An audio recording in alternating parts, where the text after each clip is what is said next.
Assalamualaikum warahmatullahi wabarakatuh. Perkenalkan nama saya Muhammad Yapri, kelas 3A dengan nomor NIM E0124010.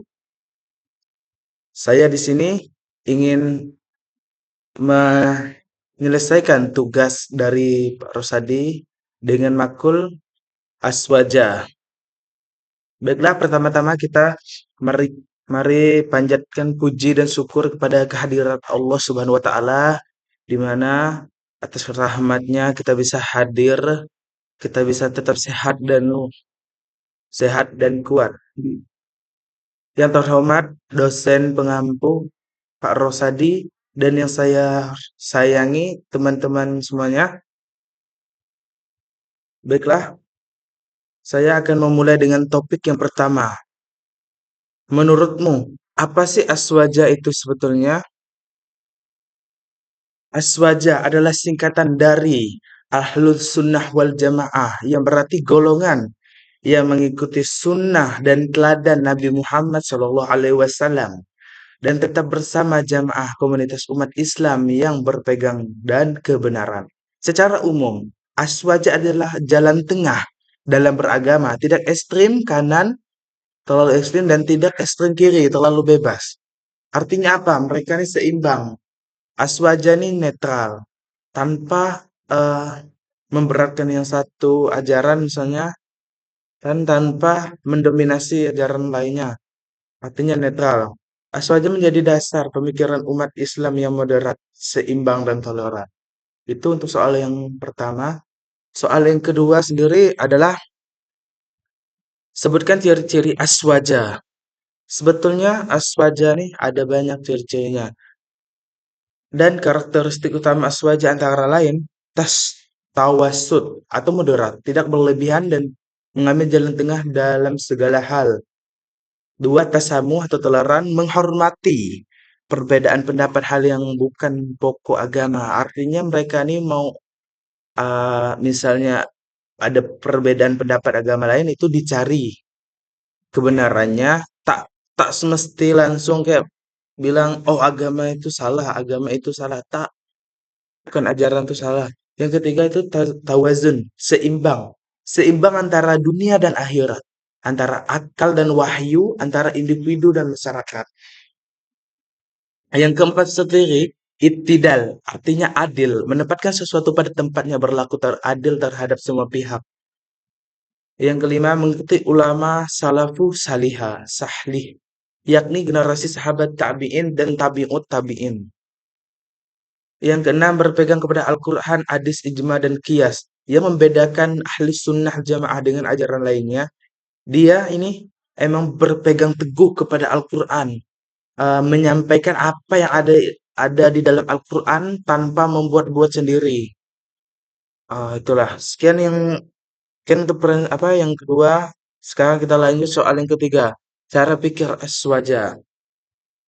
Cara berpikir aswaja disebut juga mahjat al-fikr aswaja, yaitu pola pikir yang seimbang antara nakli, dahlil, wahyu, dan akil, rasio akal.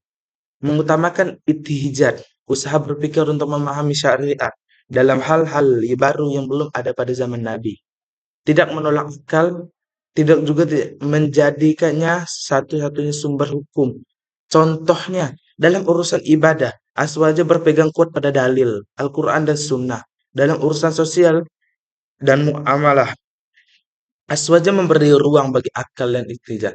Berarti dia ini tidak hanya untuk apa ya, tapi juga tidak hanya berpikir realistis cuma dan dia juga berpikir secara logik gitu, menggunakan itu sebagai apa kan misalnya. Oke. Yang keempat, akidah dan fikih aswaja. Akidah keimanan aswaja. Akidah aswaja mengikuti Al-Asy'ari dan Al-Maturidi. Dua ulama besar yang menegakkan paham tauhid secara moderat. Ciri akidah aswaja. Meyakini Allah bersifat sempurna, tidak menyerupai makhluk lain. Nah, itulah perbedaan kita dengan Tuhan. Allah ini adalah adalah sesuatu entitas yang sangat-sangat sempurna, tidak bisa dikembangkan, tidak bisa dipikirkan dengan logika. Dia sempurna Dari aswaja nih kita tahu bahwa kesempurnaan Tuhan nih tiada batasnya. Tidak mudah mengkafirkan sesama muslim. Ini baru muslim sejati. Dia tidak langsung mendominasi, langsung mengecap bahwa orang yang ini misalnya berbeda pendapat lah dengan kita, mengecap dia nih sebagai kafir ataupun salah jalan. Tidak, tidak. Justru ahli sunnah wal jamaah ini mencari dulu apa tuh kayak menghormati pendapat dia walaupun dia ini berbeda dengan kita sama Islam misalnya kan dia sama-sama Islam tapi dia juga menghormati itu pendapat dia dicarilah dalil-dalil apa misalnya kan nggak langsung mengecap terus memahami ayat mustabihat yang maknanya tidak jelas dengan bijak tidak mentafsirkan secara kasar. B. Fikih hukum aswaja. Dalam fikih aswaja mengikuti 4 mazhab besar, yaitu mazhab Syafi'i, Hanafi, Maliki, dan Hanbali. Di Indonesia mayoritas umat Islam aswaja mengikuti mazhab Syafi'i. Nah, ini juga bisa menjadi titik kita bisa berpikir walaupun mereka ini kayak beda mazhab, misalnya mengikuti mazhab Hanafi, Maliki, Hanbali. Tapi mereka ini kan tetap kayak berpegang teguh kepada apa tuh ajaran Nabi, tidak melenceng. Jadi kita nih nggak harus apa tuh namanya tuh? Iyalah yang pertama tadi yang bilang mengecap bahwa mereka nih salah kayak Hanafi, Maliki, Hambali. Mentang-mentang kita mengikuti mazhab Syafi'i, lalu kita kayak mengecap mereka, oh ini salah, ini kayak ini sesat, ini tak boleh kita. Intinya kita nih sama-sama berpegang teguh dengan satu, yaitu dengan Nabi Muhammad dengan Al-Quran. Pedoman kita. Tuh. Yang soal kelima adalah tantangan banyaknya kelompok dalam Islam. Oh, semes sudah pasti kayak Nabi dulu zaman dahulu nih banyak sekali kayak tantangan dalam menegakkan agama Islam yang semulanya semua kayak apa ya menentang Nabi dan pada akhirnya satu persatu mengikuti Nabi sehingga yang pertama tuh kayak siapa ya? Bukan yang pertama. Sahabat Nabi yang kuat tuh Abu Bakar As-Siddiq tuh masuk Islam. Jadi yang lainnya kayak nggak berani nentang cuma kayak takut lah.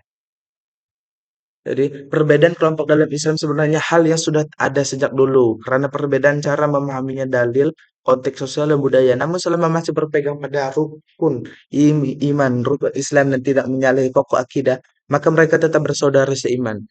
Perbedaan itu rahmat selama tidak menimbulkan perpecahan. Hmm. Apakah bisa disatukan?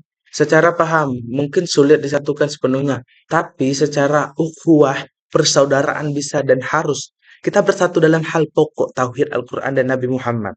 Dan saling menghormati dalam hal cabang, fikih, metode dakwah, budaya, dan lain-lain. Kesimpulannya, aswaja adalah cara berislam yang moderat, seimbang, dan menghargai perbedaan. Ia mengajarkan kita untuk berpegang pada Al-Quran dan Sunnah dengan akal sehat, mengikuti para ulama, dan menjaga persaudaraan sesama Muslim. Itulah kesimpulan dari penjelasan saya tentang apa sih itu aswaja sebetulnya. Sebetulnya masih banyak apa yang perlu dijelaskan tentang aswaja. Namun karena keterbatasan saya sekarang ini aja kayak menggunakan HP untuk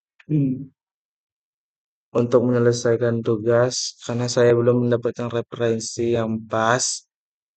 Intinya aswaja ini sendiri adalah sekelompok orang atau umatnya yang mengikuti ajarannya yang hanya berpegang teguh kepada Al-Quran. Tidak menzolimi sesama muslim, tidak menindas sesama muslim karena kita muslim ini bersaudara. Walaupun kita berbeda, misal berbeda pendapat, misal berbeda apa, tapi kita ini tetap saudara. Maksudnya apa? Kita ini tetap Islam, tetap agama yang kita junjungi hanya lain kalau dia misal Islam tapi menghina agamanya sendiri, lain kalau dengan orang lain yang menghina agama kita sendiri, itu boleh diperdebatkan. Dan misalnya kayak banyak sekarang terjadi kayak mengaku jadi nabi ataupun kayak ulama, bukan ulama, oknum-oknum kayak Habib Gus tuh yang menyalahi apa nih? pangkat, bukan menyalai pangkat, menyalai statusnya sebagai Habib Gus, digunakan dengan yang tidak baik. Misalnya kayak banyak lah, pokoknya oknum-oknum yang kayak mengaku Gus tapi perilakunya kayak, aduh, insya Allah, astagfirullahaladzim. Pokoknya. Intinya kita berpandai dalam beragama, berpandai dalam menyimpulkan, mengambil keputusan, dan tetap berpegang teguh kepada satu itu Al-Quran. Sungguhnya kita adalah makhluk ciptaan Tuhan yang tiada batas dalam pemikirannya, namun kita tetap ada batasannya. Baiklah, sekian penjelasan dari video saya kali ini. Mohon maaf jika ada salah dan kurang kurang kurang mengenakan dalam kata saya. Ibaratkan kayak mantan yang hanya singgah untuk sebentar, namun pergi dan menghilang tak ada kabar. Oke, terima kasih kepada teman-teman dan rekan-rekan saya dan Pak Rosadi. Semoga sehat selalu, berkah, panjang umurnya, rezekinya berlimpah. Amin ya robbal alamin. Wabillahi taufiq wal hidayah. Wassalamualaikum warahmatullahi wabarakatuh.